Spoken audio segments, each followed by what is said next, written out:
নমস্কার, আপনাদের সবাইকে স্বাগত জানাই আজকের বিস্তারিত আবহাওয়ার বুলেটিনে। আজ 9 জুলাই, প্রতিদিনের মতো আজও আমরা পশ্চিমবঙ্গের বিভিন্ন জেলার সম্ভাব্য আবহাওয়ার পরিস্থিতি নিয়ে হাজির হয়েছি।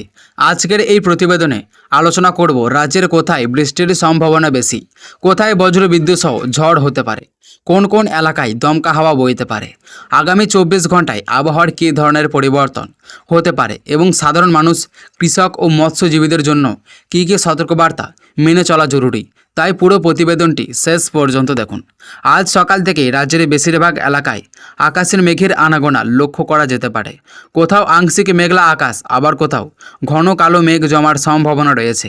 দিনের শুরুতে কিছু এলাকায় রোদের দেখা মিললেও দুপুরের পর আবহাওয়া দ্রুত বদলে যেতে পারে। বিকেল থেকে সন্ধ্যার মধ্যে বিভিন্ন এলাকায় বজ্রবিদ্যুৎ সহ বৃষ্টির সম্ভাবনা রয়েছে। কিছু এলাকায় অল্প সময়ের মধ্যেই মাঝারি থেকে ভারী বৃষ্টিপাতও হতে পারে।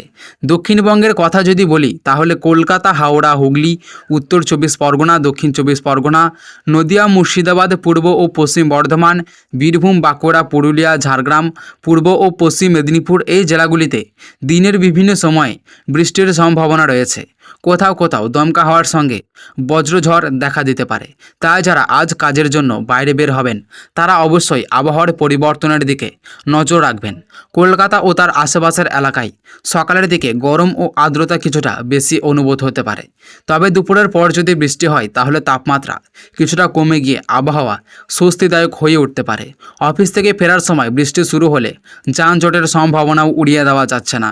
তাই পর্যাপ্ত সময় হাতে নিয়ে যাতায়াত করার চেষ্টা করুন।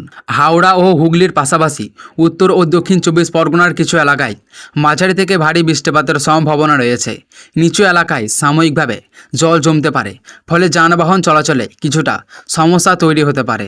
মোটরসাইকেল চালকদের বিশেষ সতর্ক থাকার অনুরোধ করা হয়েছে, কারণ ভেজা রাস্তায় দুর্ঘটনার ঝুঁকি বাড়িয়ে দিতে পারে।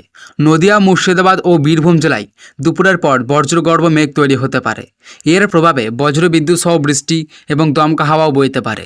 বজ্রপাতের সময় খোলা মাঠ, নদীর ধারে কিংবা বড় গাছের নিচে আশ্রয় নেওয়া থেকে বিরত থাকুন। পূর্ব ও পশ্চিম বর্ধমান, বাঁকুড়া, পুরুলিয়া এবং ঝাড়গ্রাম জেলার বিভিন্ন এলাকাতেও বিক্ষিপ্ত বৃষ্টির সম্ভাবনা রয়েছে।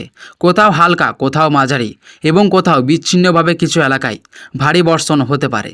কৃষকদের জন্য এই উপকারী হলেও দিনের বিভিন্ন সময়ে বৃষ্টি হওয়ার সম্ভাবনা রয়েছে। পাহাড়ি এলাকায় মাঝে মধ্যে ভারী বৃষ্টি হলে রাস্তা পিচ্ছিল হয়ে যেতে পারে। তাই যাতায়াতের সময় অতিরিক্ত সতর্কতা অবলম্বন করুন। আজ বাতাসে আর্দ্রতার পরিমাণ তুলনামূলকভাবে বেশি থাকবে, ফলে যেখানে বৃষ্টি হবে না সেখানে ভ্যাপসা গরম অনুভূত হতে পারে। তবে বৃষ্টির পর অনেক এলাকায় আবহাওয়া আরামদায়ক হয়ে উঠবে। মৎস্যজীবীদের জন্য পরামর্শ, নদী বা সমুদ্রে যাওয়ার আগে আবহাওয়ার সর্বশেষ তথ্য জেনে নিন। দমকা হাওয়া বা বজ্রঝড়ের আশঙ্কা থাকলে অপ্রয়োজনীয় ঝুঁকি না নেওয়াই ভালো। সাধারণ মানুষের জন্য এটি গুরুত্বপূর্ণ পরামর্শ। বজ্রপাত শুরু হলে খোলা জায়গায় অবস্থান করবেন না, বড় গাছের নিচে দাঁড়াবেন না এবং বৈদ্যুতিক খুঁটি বা তারের কাছাকাছি যাবেন না। নিরাপদ পাকা বাড়ির ভেতরে আশ্রয় নেওয়া সবচেয়ে নিরাপদ। আগামী 24 ঘন্টাতেও পশ্চিমবঙ্গের বিভিন্ন জেলায় বিক্ষিপ্ত বৃষ্টির সম্ভাবনা রয়েছে। কোথাও হালকা, কোথাও মাঝারি, আবার কিছু এলাকায় ভারী বৃষ্টিপাতও হতে পারে। তাই বাড়ি থেকে বের হওয়ার আগে নিজের এলাকার সর্বশেষ আবহাওয়ার খবর দেখে নিন এবং সেই অনুযায়ী পরিকল্পনা করুন। তো সুপ্রিয় দর্শক, এই ছিল আজ 9 জুলাইয়ের বিস্তারিত আবহাওয়ার খবর।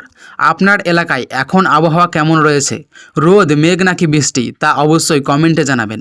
আজকের প্রতিবেদন এখানেই শেষ করছি। সবাই ভালো থাকুন, নিরাপদ থাকুন। আবারও দেখা হবে আগামী আবহাওয়ার নতুন আপডেটে। ধন্যবাদ।